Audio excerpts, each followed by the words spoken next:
How to distill and edit your story, a cross-training exercise.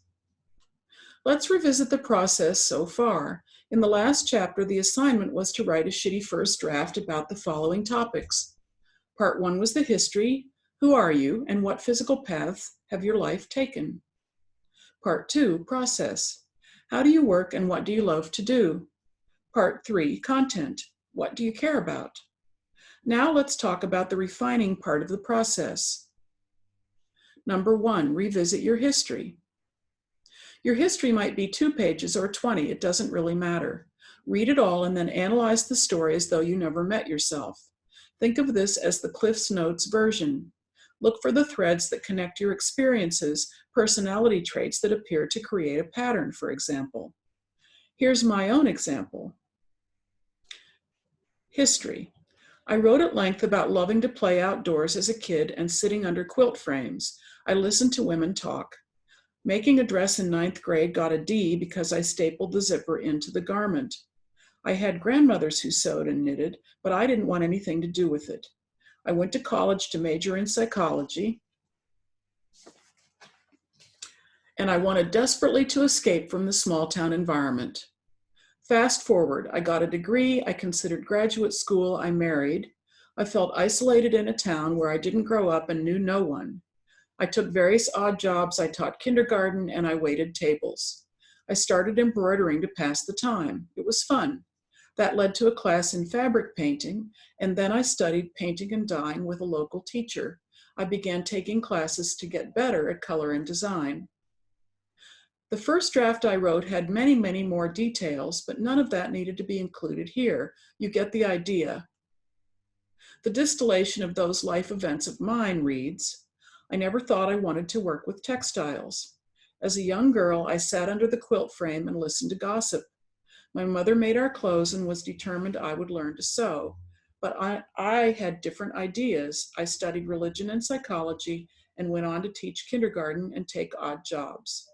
How surprising to discover in my 30s that I love to embroider, which I took up after moving far from family and friends as a solace for being alone. That love fostered interest in other textile processes and led me to where I am now, dyeing fabric, sometimes making garments, and somehow carrying forward the tradition of the women who sat around the quilt frame. The threads I noted when I distilled my story?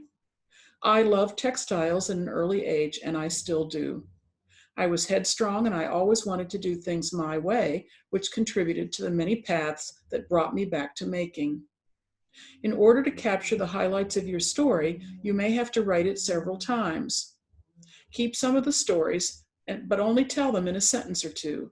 They're the parts that are unique, and please remember, editing translates your big, small, and gorgeous, disappointing life into a story you can share.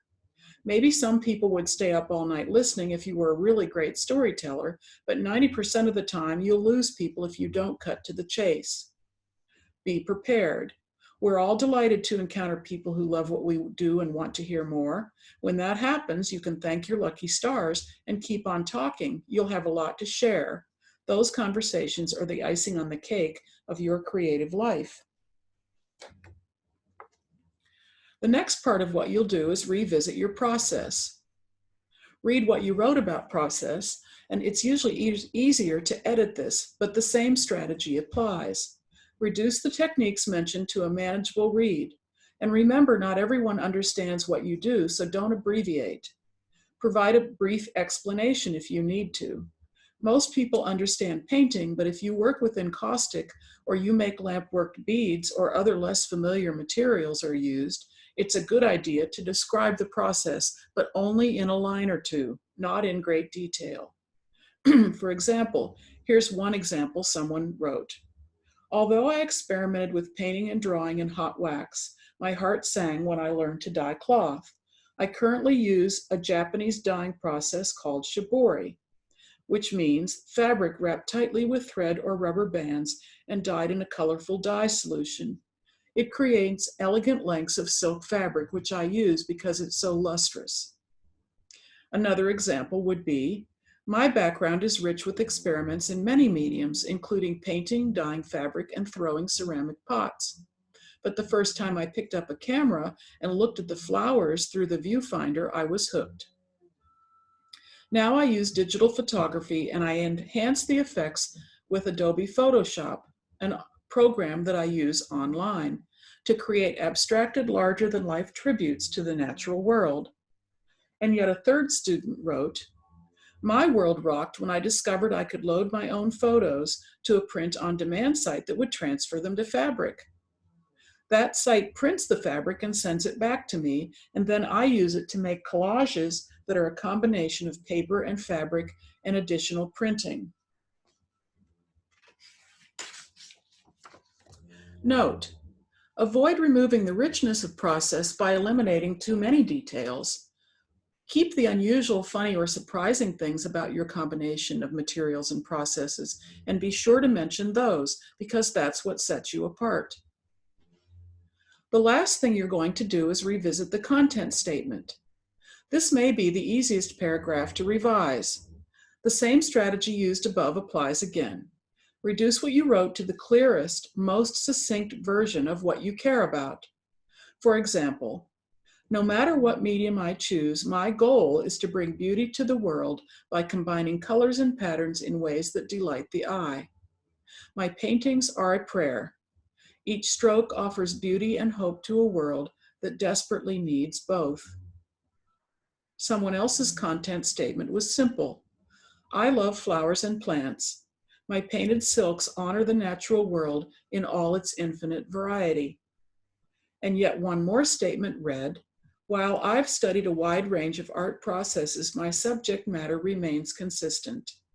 I am intrigued by the serendipity of the shibori process, and I love relating my work to the human form. There is nothing more satisfying than creating distinctive clothing that delights the wearer as much as it delights me. And note, she didn't describe shibori there because she would have described it in her process paragraph, so she doesn't need to describe it twice. When your history, process, and content paragraphs are combined, here's how the statement might read. And once again, this is my history, process, content statement. History. I never thought I wanted to work with textiles. As a young girl, I sat under the quilt frame and listened to the gossip and watched the needles fly through the cloth. My mother made all our clothes and was determined I would sew, but my ideas were different. I studied religion and psychology and hoped to become a therapist, but instead I got married, taught kindergarten, and took a variety of odd jobs. How surprising to discover in my 30s that I love to embroider still, and I took it up after moving far from family and friends as a distraction from being alone. That love fostered an interest in other textile processes and led me to where I am now, dyeing fabric, creating mixed media artworks, and somehow carrying forward the tradition of those women who sat around the quilt frame.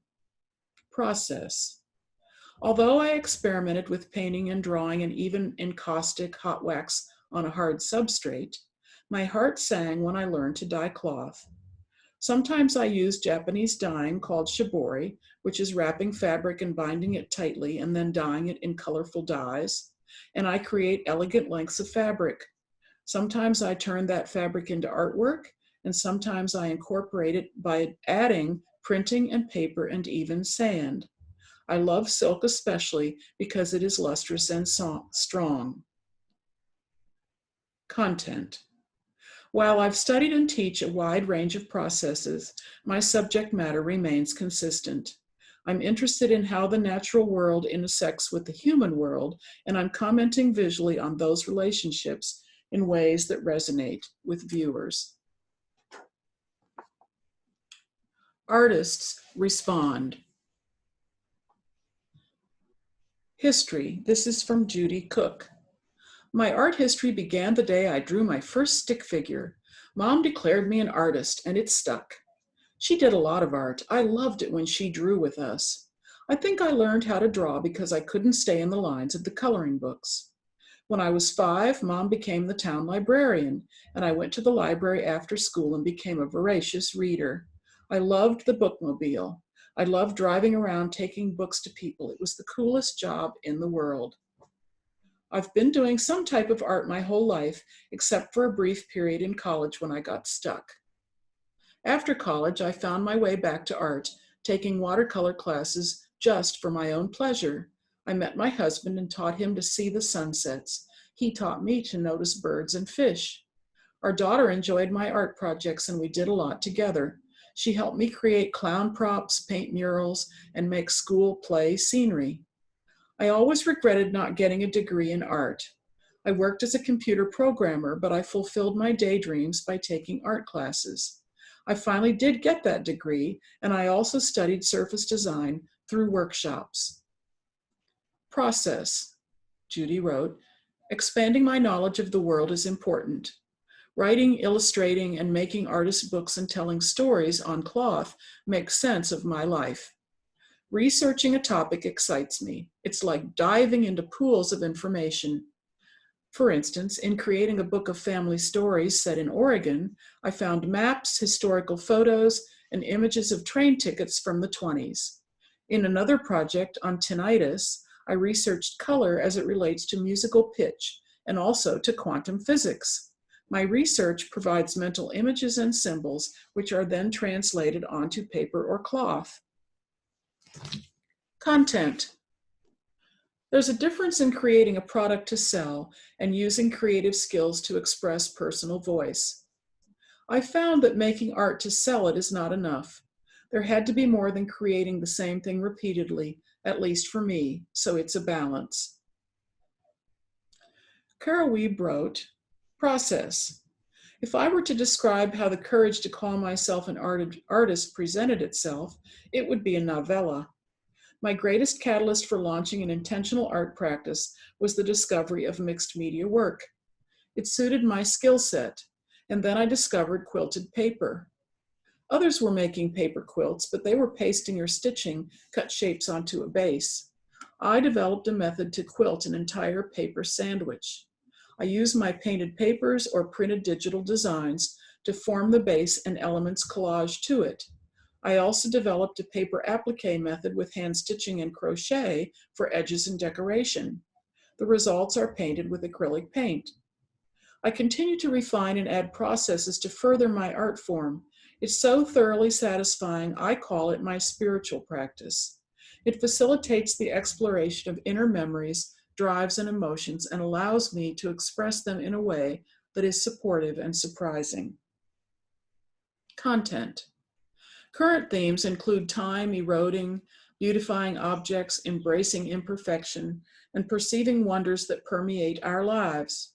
I write poetry to accompany my works and further elucidate what they attempt to reveal. The muse is a worthy companion who has never left my side. Valerie Herder wrote, history. I was born in a lush tropical city on the Indian Ocean, a fourth-generation South African. Steeped in stories of legendary African adventures, I spent much of my life outdoors enjoying the natural surroundings. Learning to sew was a disciplined skill, and I did fine embroidery at the age of 12. As a teenager, I made weekly, forbidden, excursions into vibrant Indian and African marketplaces to bargain for indigo shwe fabrics, sarongs, beads, and spices. At 23, I left the tropics to make a dramatic relocation to Canada's Arctic wilderness with my husband. We moved to Labrador, where I worked for several years with First Nation craftswomen. We settled in Nova Scotia, and I focused on being a craftsperson, artist, and mom. A teaching career developed, and I taught internationally and authored 2 books on fabric landscapes. Recently, my focus has shifted back to South Africa. I run a small entrepreneurial business importing textile arts from women's groups in South Africa. Their stitched stories in cloth give me deep insight into their lives, and this business evolved into leading annual cultural tours to South Africa. Content, Valerie wrote, making wall art has linked me to early experiences of stitching and textiles. Work is often autobiographical, exploring issues of displacement, belonging, and symbolic connecting to the landscape. How do we move and yet still feel rooted to a primary landscape?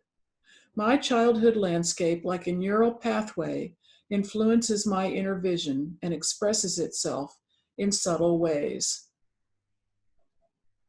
Pippa Drew wrote this about her process. When I develop an idea for artwork, I refer to other artists to see how they solve problems and achieve balance. Matisse is currently a touchstone. Influence like this is a slippery slope if it feels like copying, but it helps me shoot higher as long as I remember to trust my own voice. I use shorthand sketches and notes, recording ideas that pop into my head to be sure my ideas are my own. Cross-fertilizing color, shape, or an image from my own idea bank leads to deeper internal connections with a series. Looking at spontaneous images leads to the next idea, like following a trail of crumbs. I've also started reading and researching more.